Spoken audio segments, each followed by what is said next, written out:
Hi, Earth Science students. This is Mrs. Burke and this is Pepe. Today we are going to connect something in my yard to Earth Science. So we're going to start today, and Pepe, I'm going to put you down. Thank you. I'm going to start today with a fern. And you're probably thinking, how is she going to connect a plant to Earth Science? Well, just wait and see. So this is a fern. You guys have probably seen this before. This is a type of fern called a sword fern. Easy way to tell it's a sword fern is it has a little hilt on it. It's just like it's like a little sword, and that would be the upper part of the sword handle. So you can always check that out. On the back side, it's kind of hard to see on these, but there's these little dots. Those are the spores. That's the reproductive part of the plant. So, and if you want to see a fern actually growing, these are the old leaves. And what I do every season in my yard is I cut out the old leaves, last year's, and actually we can call these fronds, fern fronds.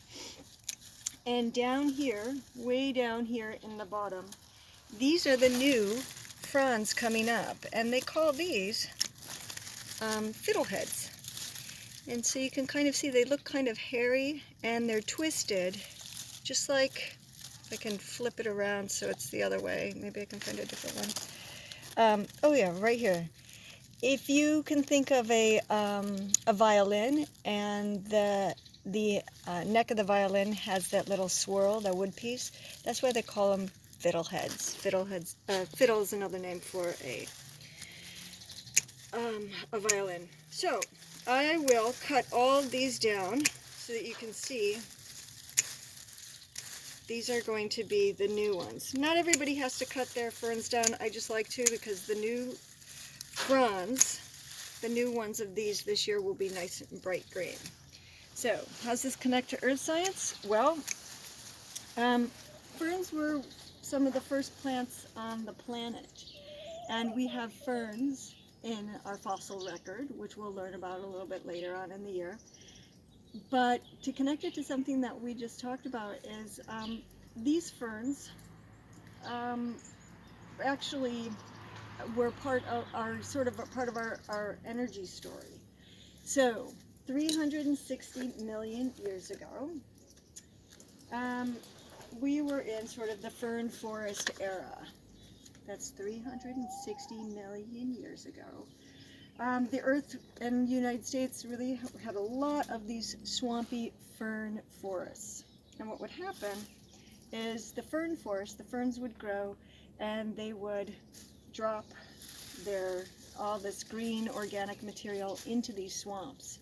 And year after year after year, after decade after century, thousands and thousands of years, all of these ferns laid up on top of each other in these swamps. And so with pressure and some heat and millions of years, all of this and a Pepe, this very important part, this is, if you can think of Pepe as time, heat, and pressure, all that and millions of years, this carbon material, which this plant material is turned into first peat. So this is peat, and you guys might see peat if you're doing any planting. Sometimes you can buy these peat seed pods. This is one I'm growing a sunflower in right now. But this material, if I open it up, Pepe is very interested in earth science. You think you're going to eat that? Yeah. This is peat. It has a taste. You can't eat it. It's not actually edible, but this dog will eat pretty much anything. Pepe, enough. Okay, so this is peat.